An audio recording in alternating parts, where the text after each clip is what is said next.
Good morning. Good morning. Right, it's a 1941 WL engine, so civilian engine, but it's a 1940 frame. 1940 had a different clutch setup, different gearbox. So this has had a lug welded on it for the 3-bolt gearbox instead of a 2-bolt.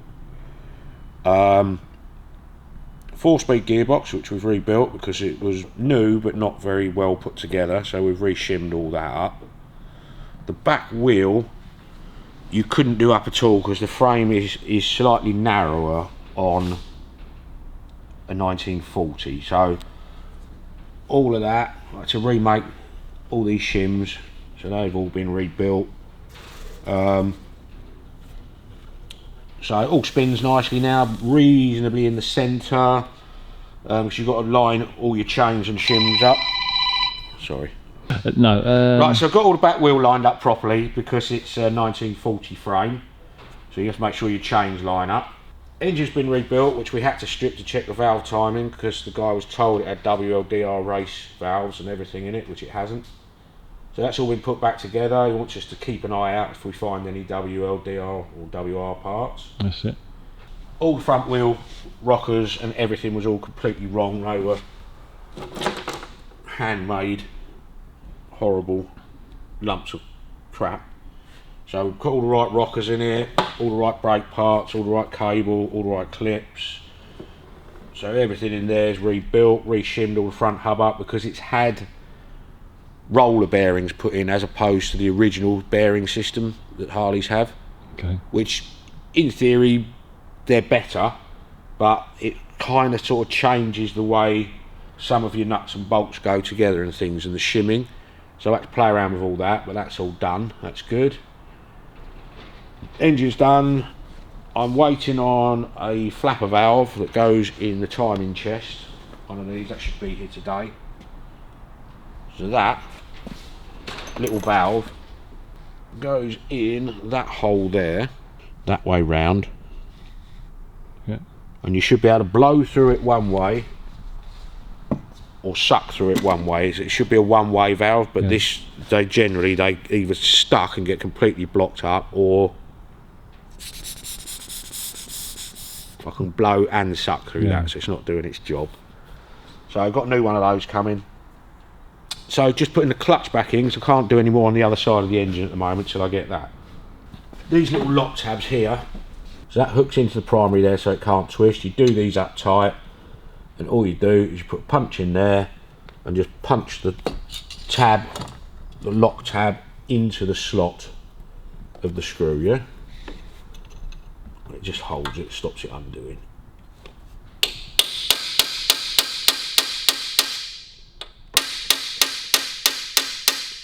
That's all it needs. I'll have to get from underneath it, look through it. It's literally all it needs, so you just bang those in so that it just locks in the groove. And then you've got, once you've done your clutch centre nut up, that's your lock tab washer there. So it's got tangs that go inwards into the splines on the gearbox, and this sticks out. So all you want to do in about 3 places, just bang that back into there to stop it coming undone, yeah? 1,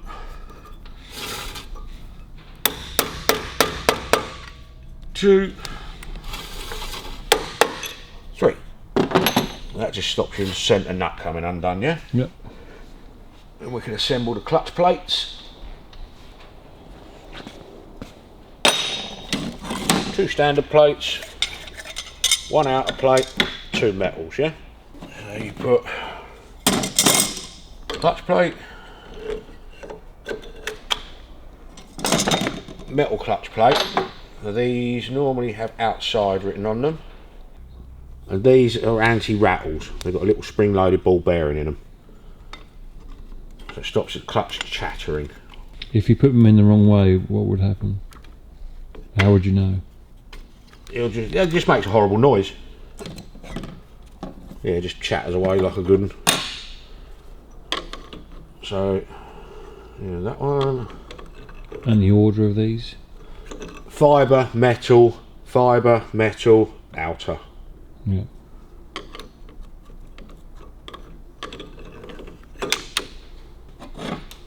On the outside, it's got out written on it again. Normally you can put them in the same place. I normally space them around a little bit.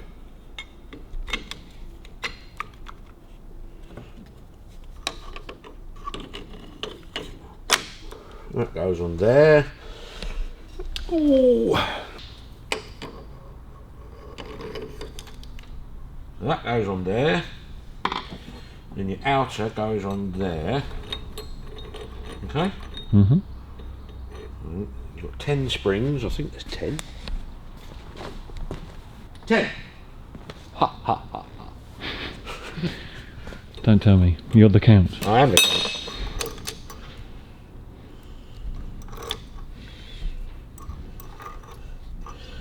Okay. What I do is do it all up, get it adjusted up, and then take your lock tabs off, put your lock tabs on afterwards. You can get these plates where they've got just a groove dented in them, yeah? Okay. And the nut has a special piece across it, and it locks, because the spring's holding it that way, it just locks it as it does up, or you had the lock tab system like that one.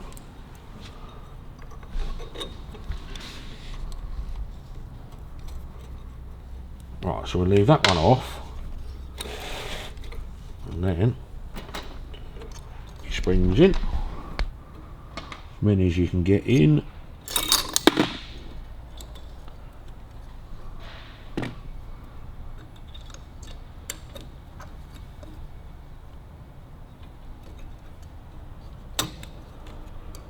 Right, and then put that one in there.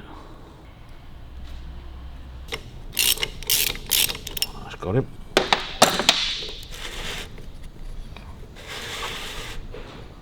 And undo that one.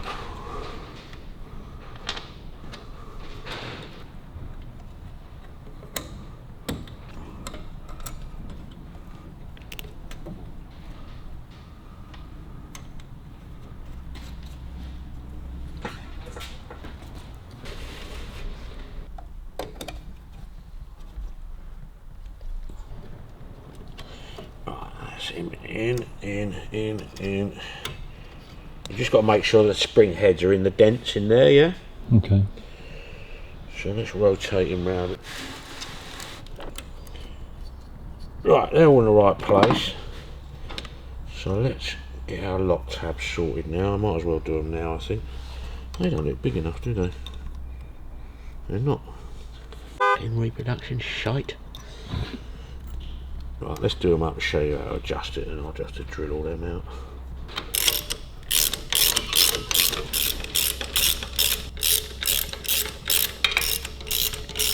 Right.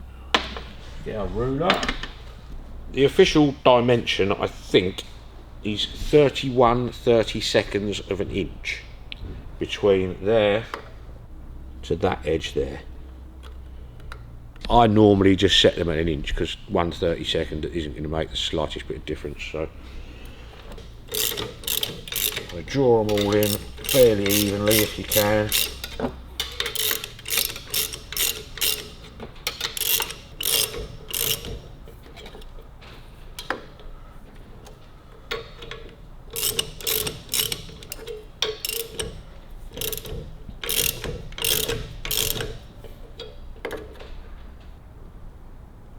That's an inch, and now we rotate.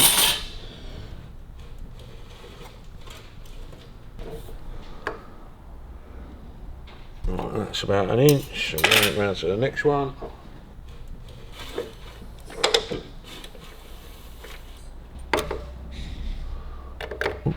That needs to deal with up.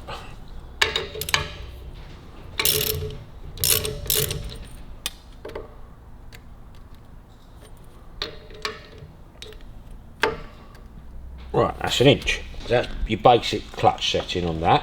What's the importance of keeping them level like that?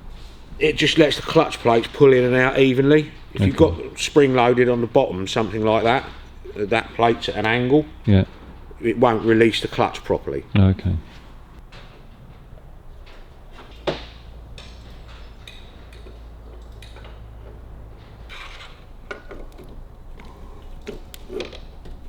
these all have lock washers and stuff. I just want to make sure the clutch is operating at the moment, yeah. Okay.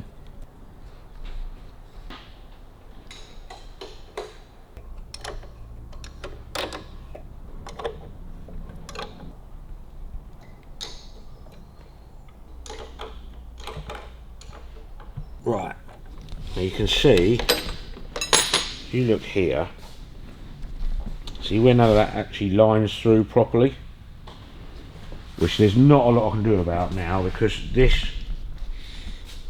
bracket, on a 1940 you don't have that bracket.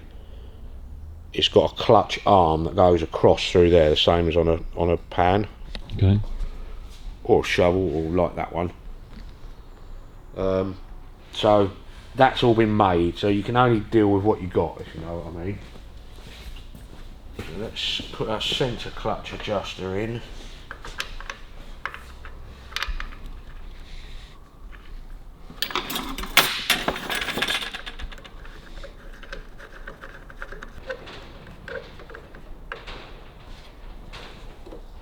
Right, so you got, that's about how much play you want on the end of there, yeah?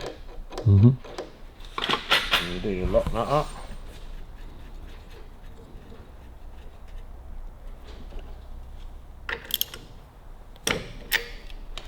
So you've got toe to go, so there's your clutch engaged. Heel to whoa, clutch disengaged. Yeah. So then, when you turn the engine over on the kickstart, that won't turn the engine, all it's turning is the clutch basket, yeah? That noise is just where the back plate's hitting at the moment. Okay? So that's that. And then your engine is engaged to the clutch. So that's turning the engine over. That's it. Easy peasy. Easy peasy.